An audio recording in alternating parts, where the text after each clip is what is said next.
Thank you so much for being here. I've really enjoyed this conversation. Thank you to Senator Boucher as well. I've really enjoyed this campaign, and I think it has been a robust exchange of ideas.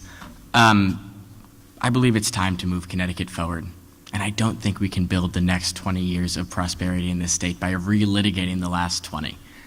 I began this campaign nervous that I was too young to make a difference. But Tom, with all due respect, you don't need 22 years of legislative experience to know that students should feel safe in the classroom. You don't need 22 years of legislative experience to know that we can't continue kicking the can down the road instead of addressing our pension liabilities head on. I've knocked on about 4,000 doors. I've held 122 meet and greets as of this morning. Last week I earned the endorsement of President Obama, and I'm more confident than ever that we can bring a real change to this state on November 6th. It's time for all of us to take part in a government that belongs just as much to you and me as it does anybody else who sits on this stage tonight. Because only when we're all participating, when we bring the energy that we see in this room to the polls on November 6th, can we really turn Connecticut around. Thank you. Ms. Boucher. Every day, people tell me they're tired of the vitriol coming from Washington. The good news is Connecticut is not Washington. Colleagues in both parties know me as an independent-minded leader who works to represent you, not a political party. I've led on legislation to improve education, protect the environment, ensure equity and choice for women as well as the LGBTQ community. I've helped write the nation's strongest gun laws and most recently have led in the passage of 2 bipartisan budgets that did not raise your taxes. In Wilton, you know me, I get things done. Saving school funding, creating a greenway, stopping Super 7, widening 7 instead, saving our rail line, Orm's Diner, Ambler Farm, placing power lines underground, helping to finance Wilton Commons, our library, athletic fields, and teen center, even moving the Historical Society to its present location. Thank you for allowing me to be your voice. I hope I've made a positive impact on your lives because know you have made an incredible impact on mine.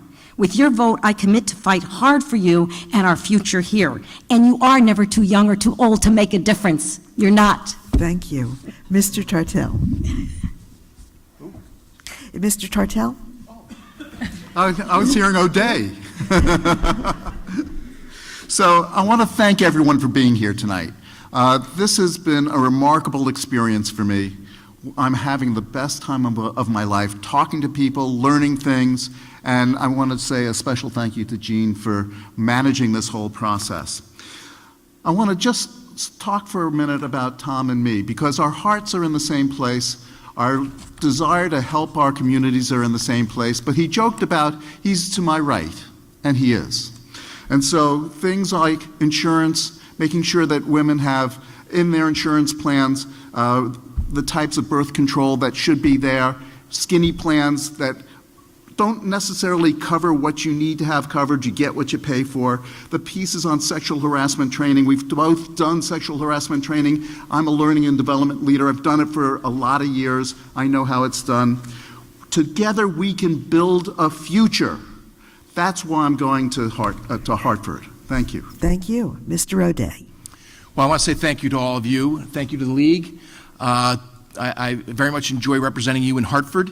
As a deputy leader, my reputation is crossing the aisle. I am very proud of my bipartisan nature. I will tell you some of the statistics that Connecticut leads in are being the last in job growth. We had 44,000 people and $5 billion leave the state between 2011 and 2014. We finally got a bipartisan budget 2 years ago and bipartisan fix last year. If you think Connecticut has been well run for the last 40 years, and you're, like I said before, and you think your house is overvalued and you're undertaxed, by all means, vote for the majority party in Hartford. If you want to give us a chance to turn the ship in the right direction, we got a constitutional spending cap passed, we got the bonding cap passed, we got a vote on collective bargaining agreements passed. We've gotten a lot done in the last 2 years, and I'm asking for 2 more years, please, because Connecticut can become the best place to live again. Thank you very much. Thank you. Ms. Thomas. My old boss used to say, I never buy when I'm being sold, so I took that to heart. I don't try to sell anybody. I'm a Democrat, but I'm also an independent thinker. I'm not afraid to stand up to anybody or say anything, really, even my own party. I like to help people even when I'm not helping myself. I like restoring order to chaos. That is the thing that gets me excited. I like to wake up every single day trying to figure out how I can do something better than I did it the day before, and that's just who I am. And these things have made me a valuable employee who's motivated not by incentives.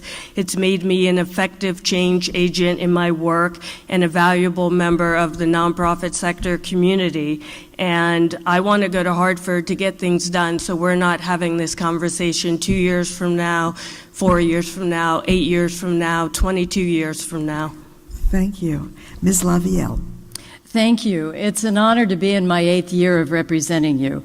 And I come before you with extensive legislative experience, nonpartisan relationship, and respect built in Hartford, all on your behalf. I also come with a deep attachment to the 3 communities that I represent, including Wilton, where we've lived for 14 years. I also come before you with an appreciation of one of Connecticut's most cherished values, which is respect for the individual, regardless of economic circumstances, origin, background, or lifestyle. I've always sought to express that respect in my own conduct, and the legislature has supported this principle, and I've done it with them, voting for many bills that do the same. But restoring Connecticut's economy is also a matter of respect for the individual, and there the legislature has not delivered. I'm here because I am still determined to change that. Every one of my constituents deserves to be able to count on a future in Connecticut, and I come before you determined to do everything in my power to make sure they can. Once again, it's a matter of respect for each of you as individuals, from me to you. Thank you.